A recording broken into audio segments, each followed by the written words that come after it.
13 करोड़ से ज्यादा लोग गरीबी से बाहर निकले हैं। 2014 में हमने सेवक की भावना से आपके सेवक की तरह काम करना शुरू किया। जिन्हें सबसे दूर समझा जाता था, सरकार खुद चलकर उनके पास गई।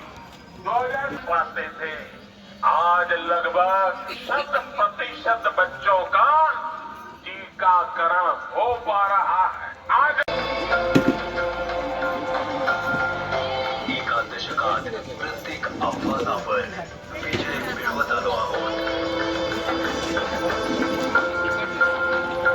पंतप्रधान श्री नरेंद्र मोदी यांच्या दूरदर्शी नेतृत्वाखाली भारताने कित्येक नवीन कामगिरीवर आपले नाव कोरले आहे।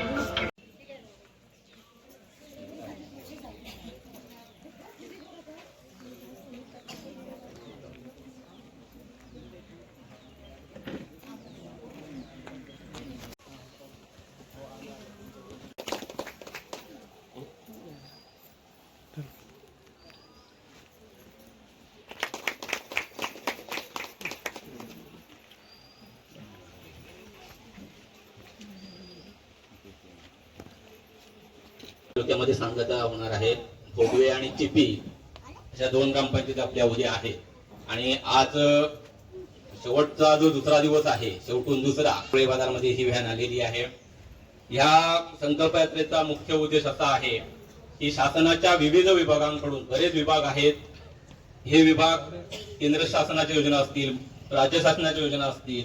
प्रधानमंत्री मातृत्व योजनेअंतर्गत शासनातर्फे लोकांना म्हणजे महिलांना एक योजना पुरवली जाते, प्रधानमंत्री मातृत्व योजना। या प्रधानमंत्री मातृत्व योजनेअंतर्गत प्रथमतः जी पहिल्यांदा गरोदर महिला त्यांना पहिल्यांदा जी गरोदर महिला राहते त्यांनी 12 आठवड्याच्या आत लाखाचा विमा हा एका वर्षात तुम्हाला मिळू शकतो। मग एका कुटुंबातल्या एका व्यक्तीलाच तो मिळतो। मग 5 लाखाचा हा जो विमा आहे आयुष्यमान भारत कार्डचा, तो तुम्ही आयुष्यमान भारत कार्ड त्याच्यासाठी लागणारं कागदपत्र तर फक्त आपलं आधार कार्ड आणि रेशन कार्ड हे 2च कागद आपल्याला म्हणजे आपल्याजवळ असले पाहिजे। पण धान्य पुरवठा विभागाकडून तुमचं रेशन बंद आहे तर ते तुम्ही चालू करून घेऊन तुम्ही पुढची तुमची प्रोसीड करू शकता। मग ह्याच्यासाठी 5 लाखाच्या विम्यासाठी तुमचे जे आजार आहे ते दुर्धर आजार असले पाहिजे। तुम्ही म्हणाल की 5 लाखाच्या विम्याच्या ह्या कार्डसाठी सध्या आपल्याकडे एकात्मता, बलशाली आणि देशाचे संरक्षण करणाऱ्यांप्रती सन्मान बाळगू। देशाचे नागरिक म्हणून सर्व कर्तव्याचे पालन करू। जय हिंद। विविध कार्य विभागाचे अधिकारी आणि कर्मचारी आणि तरोडा गावातील उपस्थित ग्रामस्थ बंधू आणि भगिनींनो, झिरो बॅलन्स म्हणजे अगदी शिल्लक 0 रक्कम ठेवून ती ओपन करण्यासाठी 2015 मध्ये त्यांनी जनधन प्रधानमंत्री सुरक्षा विमा योजना वर्षाला फक्त 20 रुपये याचा हप्ता किंवा डॉक्टर, इंजिनियर किंवा वास्तुशास्त्रज्ञ सर्व शेतकऱ्यांना या योजनेचा लाभ मिळू शकतो। या योजनेमध्ये अजूनही काही म्हणजे बरेच लोकांनी अजून अर्ज केलेला नाही, तर त्यामध्ये तुम्ही आता रजिस्ट्रेशन सुरू आहे, तुम्ही अर्ज करायचे त्यामध्ये आणि त्याच्यासाठी CSC सेंटरवर जाऊन आपली पोषण अभियान योजना आहे।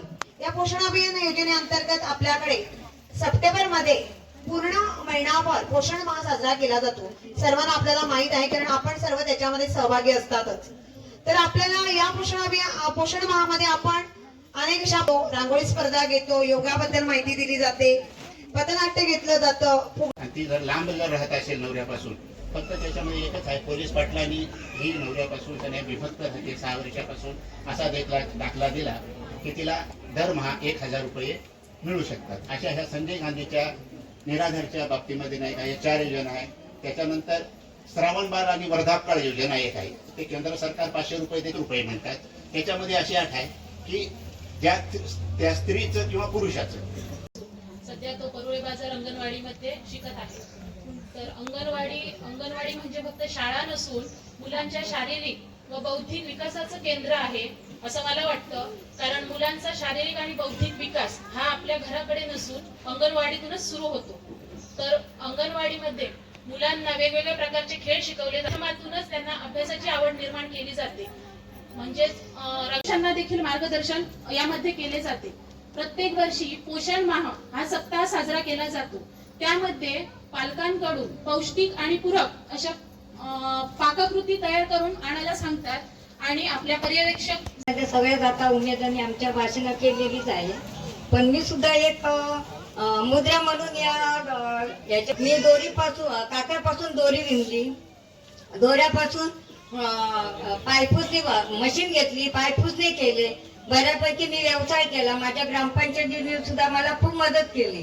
कारण मी तिथे स्टॉलची ऑर्डर आली की मला सरपंच, ग्रामसेवक हे सर्व माझे पदाधिकारी मला सहकार्य. कारण मी पहिल्यांदा तिथून शिकले. पहिली बारी माझी ग्रामपंचायतीतून मी सगळा व्यवसाय शिकले आणि त्यामुळे मी प्रत्येक वेळी उमेदची सुद्धा आहे. त्यात करून मी पहिली म्हणजे ग्रामपंचायतीची सदस्य नसून मी एक ग्रामस्थ होते आणि तिथूनच मला हे सर्व कळलं. तेव्हा मी सर्वांच अभिनंदन करते. मला हे सर्व माझ्या ग्रामपंचायतीच्या वतीने मला पहिलं सहकार्य मिळाले. नंतर मी उमेद आणि एक गटातली एक महिला म्हणून झाली आणि त्यातून मी आता सर्व व्यवसाय करते. माझं मी दृष्टीने या ठिकाणी सगळीकडे अवेअरनेस यावा किंवा सर्वसामान्यांपर्यंत या योजना पोहोचाव्या हा उद्देश ठेवून ही संकल्प यात्रा म्हणजे योजना आपल्याला कळाव्या. योजनाकडे दुर्लक्ष करू नका. आता विमाची जी याची आरोग्य खात्याची योजना आहे ते आपण काय विचार करतो की आता आपल्याला काय होतंय काय होणार नाही आणि आरोग्य खात्याच्या योजनेचं जे कार्ड किंवा जे काही कागदपत्र आहे ते आपण करत नाही. पण कोणताही आजार किंवा कोणतंही हे कधी कोणत्याही वयामध्ये सध्या माणसांना येतंय. तर अशा काही योजना आहेत. दुसऱ्या फळ पिकावरच्या विमा योजना सुद्धा शेती खात्याच्या आहेत. त्या सुद्धा आपण आवर्जून घेतल्या पाहिजे. कारण आता वातावरणामध्ये वारंवार बघा 2-3 दिवस पाऊस पडतोय. ज्यांचे बागायती किंवा हे काजू बागायती आहेत, आंबा बागायती त्यांनी जर इन्शुरन्स उतरलेला असेल तर त्यांना वर्षभराचा पुरेल एवढा त्याचा उत्पन्नाचा फायदा मिळू शकतो. अशा खूप योजना आहेत. आता मोदींच्या काळामध्ये या योजना तळागाळापर्यंत किंवा आणखी मोठ्या स्वरूपात त्या ठिकाणी निर्माण झाल्या. या आता एक माळी बाईंनी आपल्याला सांगितलं आपल्या की जर मोदी नसते तर मी घराखाली पडान गेले असते. तर खरंच आहे काही योजना त्यांनी या आरोग्य खात्याचे म्हणजे गोरगरिबाला 5 लाखापर्यंत आरोग्य विषयक संरक्षण विम्याचं किंवा आभा कार्ड मार्फत काही अशा स्कीम, घरकुल योजना या सगळ्या त्यांच्या कालावधीमध्ये आताच्या सरकारच्या कालावधीमध्ये निर्माण झालेल्या आहेत. आणि आपल्या सर्वांना आता या ठिकाणी राम मंदिराच्या कार्यक्रमाची पण लोकमान्य मार्फत माहिती देण्यात आली. या व्यतिरिक्त वेतवा मंदिरकडे पण 22 तारीखला एक भव्य कार्यक्रम आहे. राम मंदिराच्या संदर्भातल्या याची पत्रिका फायनल आज होईल. त्या कार्यक्रमाला आपण सहभाग आपला जाणीवपूर्वक सहभाग दर्शवा आणि सर्व स्कीमचा प्रचार करा. ग्रामसेवक किंवा सरपंच महोदय किंवा सगळे ग्रामपंचायत सदस्य आपल्यासाठी आहेत. अधिकारी सगळे चांगले आहेत. तेच चांगल्या प्रकारे काम करतायत म्हणूनच या योजना एवढ्यापर्यंत पोहोचलेल्या आहेत. त्या सर्व अधिकारी वर्गाचं पण मी विशेष आभार व्यक्त करतो आणि आपल्या गावातील सर्वांना तळागाळातल्या लोकांना या योजनेचा लाभ मिळावा अशी ईश्वरचरणी प्रार्थना करतो. जय हिंद, जय